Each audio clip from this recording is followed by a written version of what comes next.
merupakan orang yang kekeh kokoh pada konstitusi yang kita harapkan kelak kemudian akan bisa membawa Republik ini tanpa sekat-sekat begitu ya, sehingga tidak membawa isu-isu, jargon-jargon yang kemudian menyakiti kelompok-kelompok yang ada di Indonesia, agar kita bisa bersatu begitu.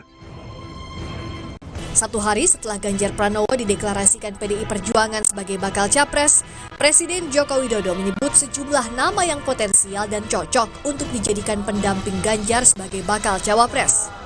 Salah satunya Menko Polhukam Mahfud MD. Namun soal ini Mahfud bilang belum mau berandai-andai. Ada tawaran, saya tidak bisa menjawab hal itu diterima atau tidak diterima.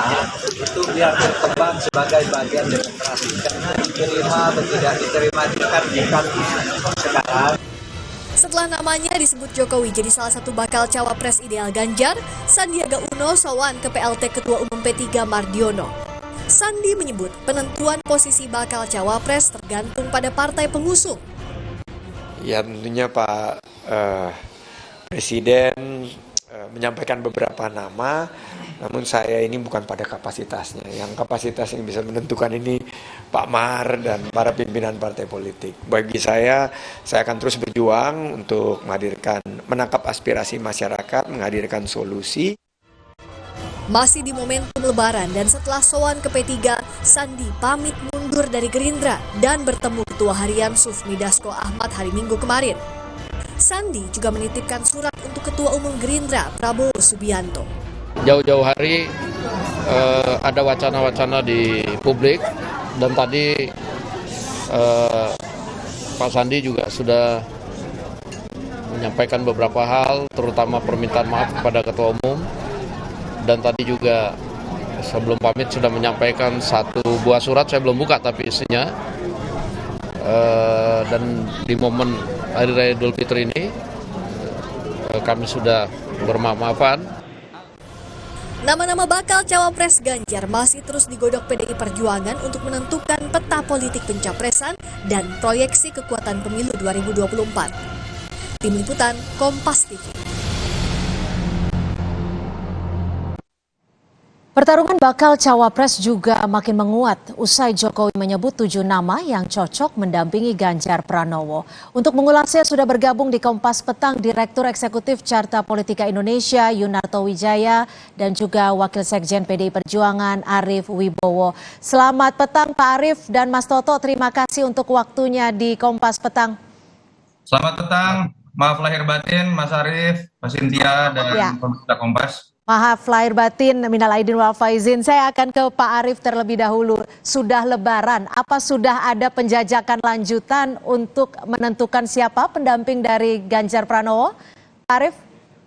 Ya, secara kepartean PDI Perjuangan tentu terus melakukan komunikasi ya dengan seluruh partai, ya terutama yang menjadi partai-partai yang bekerja sama mendukung pemerintah Jokowi Dodo. Nah, tentu saja kalau ditanya apakah sudah ada keputusan, maka kami sampaikan belum. Karena keputusan itu lagi-lagi adalah di tangan Ketua Umum. Karena ADRT partai menyatakan capres dan cawapres, menteri dan wakil menteri itu prerogatif Ketua Umum. Jadi itu ada di tangan Bu Mega. Nah tentu Bu Mega akan tetap mempertimbangkan seluruh dinamika yang terjadi, sejauh mana aspirasi yang berkembang di masyarakat, para tokoh-tokoh partai, dan tentu saja menurut hemat saya harus berkesesuaian dengan capresnya. Oke, kalau 7 nama yang sempat disebut oleh Presiden Jokowi sempat ditimbang-timbang tidak oleh Bu Mega? Ya, saya kira otomatis itu disampaikan kepada Ketua Umum ya, tapi nanti Ketua Umum yang akan memutuskan. Dan sebagai calon wakil presiden tentu tidak boleh bertentangan dengan calon presidennya. Ya, visinya mesti sama dan itu juga selaras dengan visi partai kami. Ya, kemudian tentu sebagaimana biasa dan ini normatif sifatnya harus memberikan daya dukung politik yang cukup kepada calon presiden dan partai yang nanti bekerja sama untuk memenangkan calon presiden dan calon wakil presiden. Saya kira itu yang menjadi kriterium umum yang harus bisa dipenuhi oleh calon wakil presiden dari Mas Ganjar sebagai calon presiden yang diusung, sudah ditetapkan dan diumumkan secara langsung oleh dan dihadiri oleh Presiden Joko Widodo. Ya, saya akan ke Mas Toto. Mas Toto, kalau menurut Anda kan sebagai pendamping dari Ganjar Pranowo ini nama yang kuat kira-kira siapa? Yang pasti tidak berasal dari Nasdem, PKS, dan Demokrat kalau nggak salah gitu ya, Mas Arief ya. Ya, nama-nama yang kemarin disebutkan Pak Jokowi sebenarnya kan tidak jauh dari apa yang sudah terbaca di survei begitu ya. Artinya memang itu sudah mencerminkan mana nama-nama yang cukup kuat ditambah tanda kutip yang memang dianggap berkesesuaian tadi bagian dari koalisi pemerintah. Kalau kita menggunakan formula misalnya, kita bisa gunakan beberapa formula. Kalau formula pertama, cawapres yang bisa jadi variabel komplementer menutupi kelemahan Mas Ganjar di daerah-daerah tertentu. Mas Ganjar kuat di Jawa Tengah, Jawa Timur, dan daerah minoritas misalnya, sangat mungkin dia membutuhkan orang yang kuat di Jawa Barat atau misalnya di Sumatera. Di situ ada nama Sandiaga Uno atau Ridwan Kamil. Tapi juga bisa kalau formulanya adalah untuk menguatkan soliditas pemilih Jokowi, di situ bisa ada Erick Thohir, lalu kemudian yang lagi hype baru ini Pak Mahfud misalnya.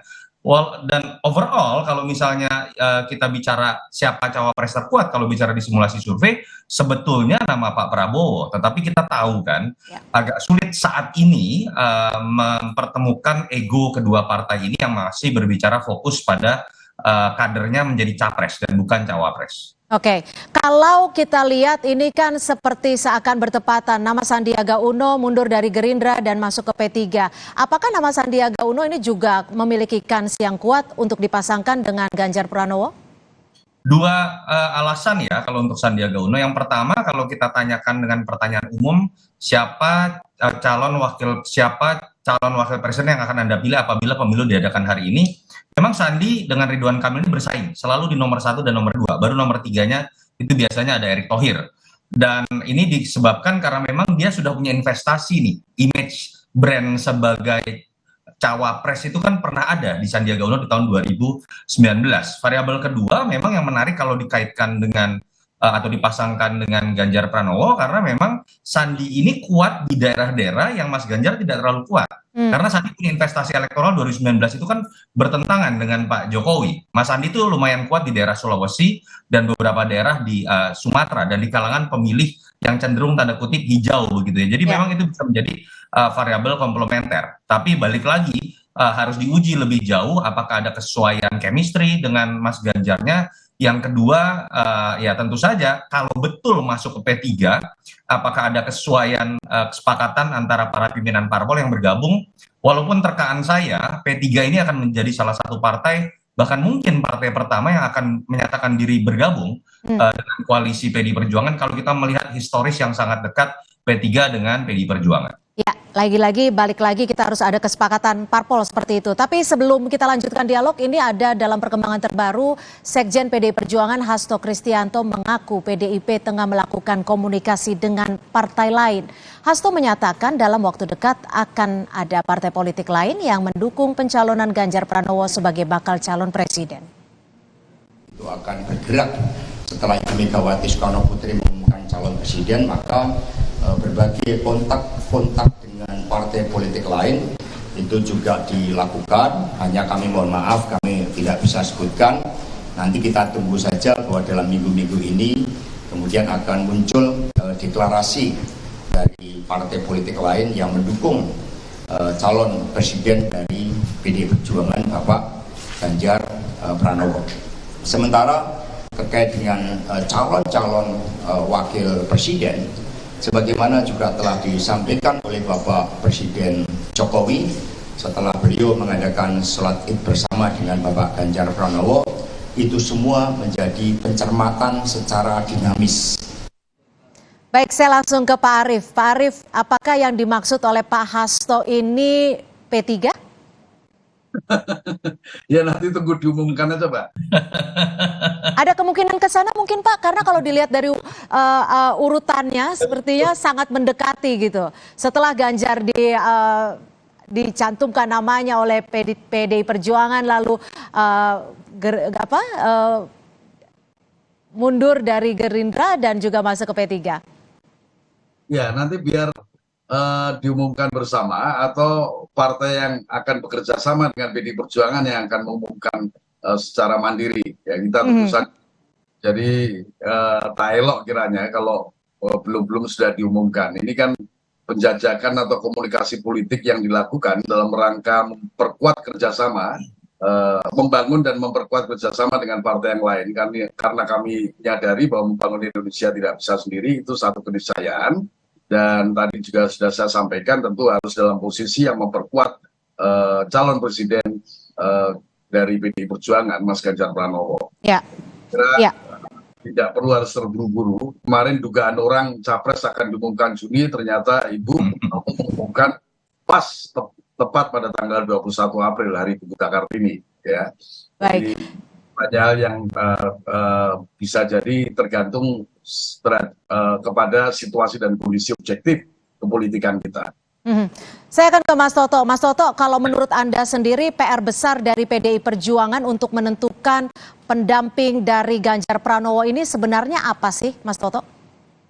Ya, tadi sebelum masuk ke sana, saya kenapa menduga P3 salah satu partai yang akan masuk pertama sebetulnya bukan terkait dengan Sandiaga Uno. Kalau kita baca sebenarnya sangat mudah ya membaca, ada portfolio statement-statement, ada dua partai yang sebetulnya DPW-nya itu sudah menyatakan dukungan kepada Ganjar Pranowo, bahkan sebelum teman-teman PDI Perjuangan berani mengeluarkan statement, karena masih menunggu Ibu Ketua Umum ya. Ada P3 dengan PAN, tapi yang saya lihat lebih mungkin P3 terlebih dahulu. Kenapa? Karena kalau kita lihat statement dari DPW P3 itu hanya Mas Ganjar.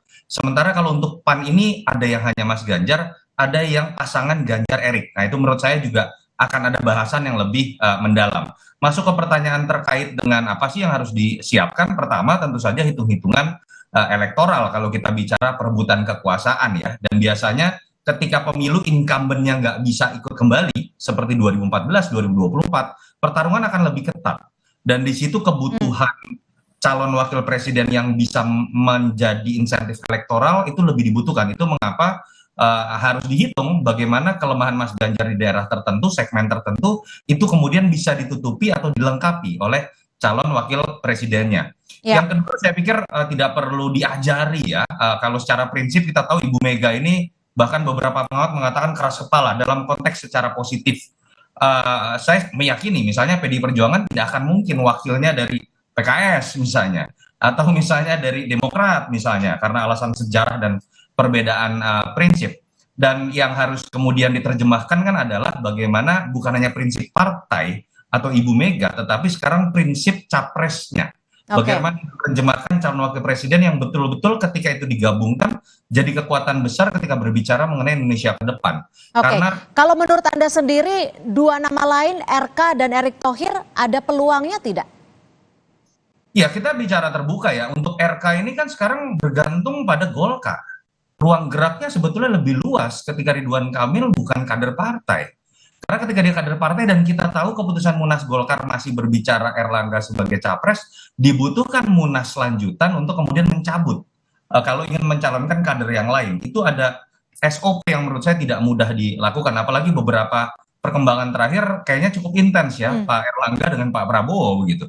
Yang kedua, kalau terkait dengan Erick Thohir, sebetulnya hubungannya sangat baik. Pak Jokowi juga kemarin menyebutkan nama Erick Thohir, simbol dari pemilih Jokowi juga, gitu, dulu ketua tim ses. Tapi saya tidak tahu, apakah kemudian kemarin perbedaan pendapat terkait dengan U20, misalnya, itu bisa menjadi penghambat atau tidak. Balik lagi itu masalah komunikasi. Tapi harus diakui kondisi aktualnya, setelah kejadian itu, setahu saya, spekulasi saya, hubungan Erick Thohir dengan PDI Perjuangan tidak semulus dulu. Itu yang mungkin bisa menjadi hambatan.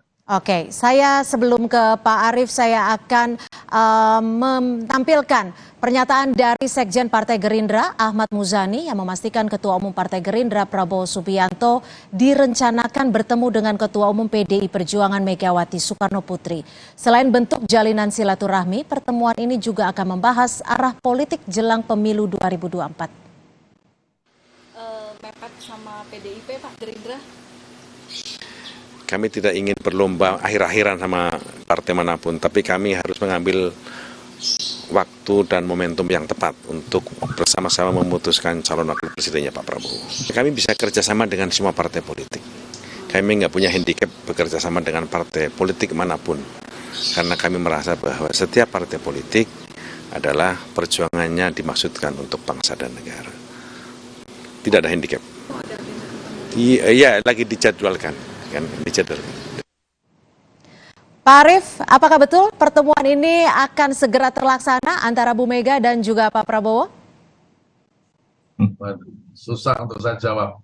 Tapi saya sampaikan. Betul berarti ya Pak ya? Jelas bahwa PDI Perjuangan itu berkomunikasi dengan partai-partai yang lain, ya. Khususon adalah partai-partai yang selama ini bekerja sama mendukung pemerintah Jokowi. Itu yang menjadi bagian dari yang tidak terpisahkan dari cara kerja politik Partai Demokrasi Indonesia Perjuangan. Kapan waktunya dan sebagainya tentu menjadi kesepakatan kedua belah partai. Dalam hal ini kesepakatan kapan bertemu adalah ketua umum partai. Jadi kalau memang betul pertemuan ini akan dilaksanakan antara Bu Mega dan juga Pak Prabowo, dugaan Anda atau spekulasinya akan seperti apa sih bentuk dari konsolidasinya, pertemuannya dan juga kerjasamanya, Pak Arief? Ya, saya kira yang akan dibicarakan tentu satu, ya, tentang masalah rakyat, bangsa dan negara, ya. Terus kemudian perkembangan kemungkinan Indonesia ke depan supaya menjadi lebih baik, lebih maju seperti apa. Biasanya itu yang beliau berdua bicarakan, apalagi Bu Mega dan Pak Prabowo bukan tidak saling mengenal, sangat mengenal dengan baik. Dulu Pak Prabowo pernah menjadi cawapresnya Bu Mega pada saat Bu Mega menjadi capres, ya. Jadi sesuatu yang normal saja dan dalam politik itu biasa dilakukan. Sampai hari ini pun meskipun PDI Perjuangan sudah mengusung capres sendiri, Pak Ganjar Pranowo, kami tetap berkomunikasi dengan partai-partai yang lain. Jadi satu tradisi politik yang kita bangun karena kita ingin Indonesia tetap dalam situasi dan kondisi yang kondusif ya secara politik dan bahkan lebih dari soal lapangan politik tapi lapangan sosial, ekonomi, budayanya tetap sebagaimana Indonesia yang kita cita-citakan. Jadi itu yang luar biasa menurut saya, tetapi bahwa adalah keniscayaan politik yang memang harus dilakukan oleh Partai Demokrasi Indonesia Perjuangan. Baik, saya terakhir akan ke Mas Toto. Ini kan nama baca pres yang akan mendampingi Ganjar pastinya ditunggu oleh banyak pihak. Menurut Anda sendiri kerjasama ataupun masih ada peluang tidak antara Prabowo dan juga Ganjar Pranowo untuk dipasangkan ataupun disandingkan? Atau masing-masing akan benar-benar berpisah di sini maju masing-masing sendiri? Ego ini kan muncul ketika keduanya merasa cukup punya elektabilitas memenangkan pertarungan menjadi RI 1. Jadi kalau dulu survei-survei mengatakan Ganjar jauh di atas Prabowo, pertanyaannya saat itu tinggal apakah Pak Prabowo mau mengalah menjadi nomor 2. Alasan saat itu kan Pak Prabowo lebih tua. Nah memang harus diakui pasca U20 kecenderungannya ini kan neck to neck ya, salib menyalip antara survei Ganjar dengan Pak Prabowo. Kita tidak tahu, mungkin nanti ada kenaikan dari Ganjar pasca deklarasi. Tapi kalau kondisinya sampai 5 bulan ke depan menjelang pendaftaran KPU akan tetap berimbang elektabilitasnya, saya menduga kedua orang ini akan ada dalam poros terpisah. Tetapi kalau salah satu di antaranya bisa menaikkan elektabilitasnya, bukan tidak mungkin pihak yang lain yang elektabilitasnya lebih rendah akan cenderung bersikap realistis menjadi nomor 2. Walaupun menurut saya Ibu Mega sulit untuk kemudian menempatkan posisi kadernya menjadi nomor 2. Kenapa? Karena PDI Perjuangan memang punya positioning nomor 1 secara elektoral dari hasil pemilu 2019 dibandingkan dengan Gerindra. Baik, terima kasih atas perspektifnya Mas Toto Yunarto Wijaya dari Direktur Eksekutif Carta Politika Indonesia dan juga Pak Arief Wibowo, Wakil Sekjen PDI Perjuangan sudah bergabung bersama kami. Kita akan nantikan seperti apa penjajakan dari PDI Perjuangan untuk mencari siapa bakal calon wakil presidennya. Dan saudara, informasi lainnya di Kompas Petang akan kami hadirkan selepas jeda, diantaranya hari ketiga